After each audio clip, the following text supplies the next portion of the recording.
Hi అండి, నమస్తే. ఈరోజు కూడా ఒక మంచి వీడియో తీసుకొచ్చేసానండి. ఈ వీడియో నిన్న సోమవారం రోజు పూజ నేను ఎలా చేసుకున్నాను. ఎప్పుడు సోమవారాల్లో నేను పూజ చేసుకుంటున్నాను.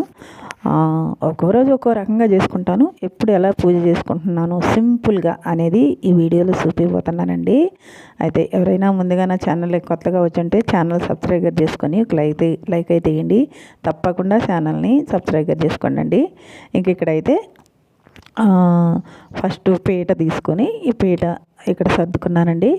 మనం దేవుడు పూజ చేయాలంటే ఒక దగ్గర పీట పెట్టుకుంటాం కదా, ఆ పీట పెట్టుకొని క్లాత్ పరుచుకొని దాని మీద చక్కగా బియ్యం వేసుకొని ఒక బిడికిడు పసుపు కుంకుమ వేసుకొని శివపార్వతులు ఫోటో పెట్టుకున్నాను. దానిపైన అయితే ఇంకా ఫోటోకి అయితే ఇట్లా నా కాడ రుద్రాక్షమాల అవన్నీ ఉంటే వేసానండి.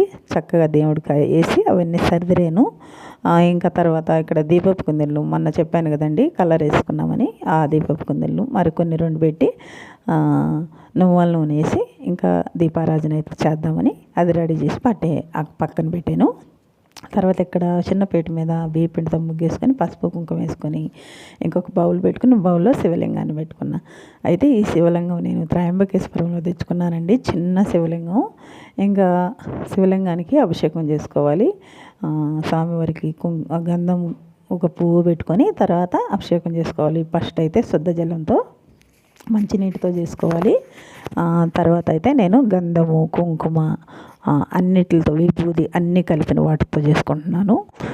అభిషేకం చేసుకునేటప్పుడు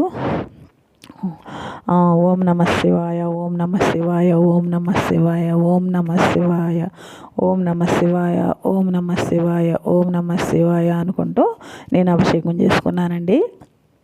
లేకపోతే లింగాష్టకం ఉంటుంది, అవి కూడా చదువుకుంటూ చేసుకోవచ్చు వచ్చిన వాళ్ళు అయితే. నేనైతే ఓం నమ శివాయ, ఓం నమ శివాయ, ఓం నమ శివాయ అనుకుంటూ అభిషేకం అయితే చేసుకున్నాను. అన్నిటితో చేసుకొని అన్ని ద్రవ్యాలతో చేసుకుని తర్వాత మంచినీటితో మళ్ళీ లాస్ట్లో చేసుకుంటున్నానండి. అభిషేకం చేస్తే చాలా మంచిది శివయ్యకి. అది ప్రతి సోమవారం. ఇటీవల నేను కుదరలేదండి, చేయలేదు. మళ్ళీ ఈరోజు చేస్తున్నాను. మళ్ళీ రేపటి నుంచి ఇప్పటి నుంచి చేస్తాను. ఇంకా ఇక్కడైతే అభిషేకం చేసినాక స్వామివారికి కొంచెం గంధం పెట్టి హారతి ఇవ్వాలి. కర్పూర హారతి ఇస్తే మంచిది అంటారు. అందుకే కర్పూర హారతి ఇచ్చి చాలా మంచిదండి. కర్పూర హారతి ఇచ్చి హారతిని మనం కూడా తీసుకోవాలి. తర్వాత శివలింగాన్ని శుభ్రమైన బట్టతో తుడిచి గంధం కుంకుమ బొట్లు పెట్టాను. తర్వాత ఒక పీట మీద పెట్టుకున్నానండి. కొంచెం చిన్న శివలింగం కదా కనిపించదని పీట మీద పెట్టి తర్వాత పువ్వులతో అందంగా అలంకరించుకోవాలి. ఈరోజు పువ్వులు నేను వేరే వాళ్ళ ఇంటి దగ్గర చెట్టు ఉంటే కోసుకొచ్చానండి పొయ్యి, తెలిసిన వాళ్ళే. ఇంకా ఆ పువ్వులన్నీ కూడా అందంగా స్వామివారికి అలంకరించుకోవాలి. ఇంక ఇక్కడ శివపార్వతుల ఫోటోకి కూడా పూల పెట్టానండి, చాలా బాగున్నాయి. ఈరోజు చిన్న కొన్ని పూలైనా పింక్ గన్నేరు పూలు. ఇంక అయితే ప్రమిదలు దీపారాజన చేసుకొని తర్వాత ప్రమిదలకి దీపాలకు కూడా చక్కగా గంధము కుంకుమ పువ్వులు సమర్పించాను. తర్వాత ఇప్పుడు శివయ్యకి వినాయకుడికి ఫస్ట్ మనం పూజ చేసేటప్పుడు వినాయకుడిని తలుచుకొని పూజ చేసుకోవాలి. నేను వినాయకుడిని పెట్టలేదు, పైన పూజ చేశాను.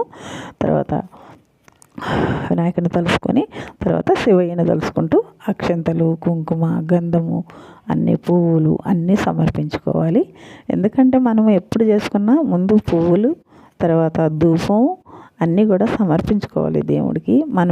మనకి చేత అయినట్టు మనం చేసుకోవాలి.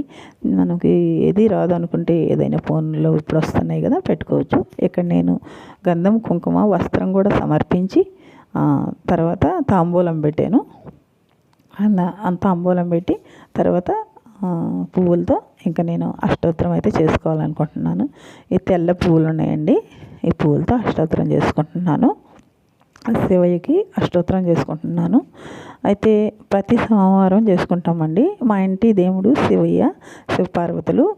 అయితే శివపార్వతులు ఉండే ఫోటో ఉంది మా ఇంట్లో. ఇంకా వినాయకుడు ఇంకా కుమారస్వామి నలుగురు ఉండే ఫోటో ఉంటే కూడా చాలా మంచిది. ఫ్యామిలీ ఉంటే చాలా మంచిది. మనకి ఫ్యామిలీ పరంగా మన ఇంట్లో కూడా చాలా బాగుంటుందంట. ఇంకా తెల్ల పువ్వులతో అష్టోత్తరం చేసుకుంటున్నాను. అష్టోత్తరాల్లో కూడా వచ్చిన వాళ్ళు అయితే చదువుకోవచ్చు, లేదైతే ఫోన్లో అయినా పెట్టుకోవచ్చు. లేదా పిల్లలు ఉంటే పిల్లల చేత అయినా చదివించండి, మంచిది, చదువు బాగా వస్తుంది. ఇలాంటివి అప్పుడప్పుడు చదువుతుంటే ఇప్పుడు సెలవులే కదా, పిల్లలు కూడా ఇంటి దగ్గరే ఉంటారు. అయితే నేనైతే ఫోన్లో పెట్టుకొని చేసుకుంటున్నానండి అవి అష్టోత్తరం అనేది. అయితే ప్రతి సోమవారం శివుడికి పూజ చేసుకుంటే చాలా మంచిది. అసలు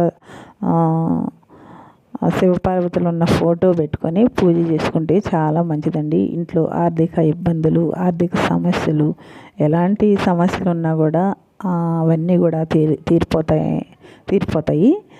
భగవంతుడిని శివయ్యని కోరుకుంటే ఆయన బోళా శంకరుడు అంటాడు, ఏది అనుకుంటే అది ఇస్తాడని చెప్తుంటారు కదా. ఏది అనుకుంటే అది జరగద్ది. ఇదైతే చాలా చాలా నమ్మకమైన విధానం. అందుకని ఇక్కడైతే నేను నా అష్టోత్తరం చివర లాస్ట్కి వచ్చిందండి. అష్టోత్తరం అనేది అష్టోత్తరం అంతా అయిపోయినాక ఇంకా నేను అష్టోత్తరం లాస్ట్లో ఇంకా శ్వేత అక్షంతలతో చేసుకుంటున్నానండి. శివయ్యకి శ్వేత అక్షంతలు అంటే చాలా ఇష్టం కదా. అంటే ఆ అక్షంతలతో పూజ చేస్తే చాలా మంచిది అంటారు కదా, అందుకని నేను అష్టోత్తరం చేసుకుంటున్నాను. అష్టోత్తరం లాస్ట్లో పువ్వులు సాలకపోతే ఇంకా శ్వేత అక్షంతలతో చేసుకున్నాను.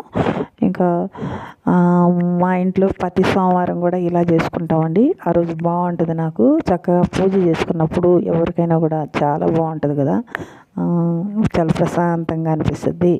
మనం ఎంత చిన్న పూజ అయినా సరే, చిన్నగా చేసినా సరే చాలా బాగా అనిపిస్తుంది మనసుకి. నేను ఇక్కడైతే ధూపం వేసుకుంటున్నానండి. కొబ్బరికాయ కూడా కొట్టి నివేదన చేశాను. ఈరోజు ప్రసాదం కింద కొబ్బరికాయేనండి, కొంచెం బెల్లం కూడా పెట్టాను. తర్వాత హారతి ఇచ్చుకోవాలి.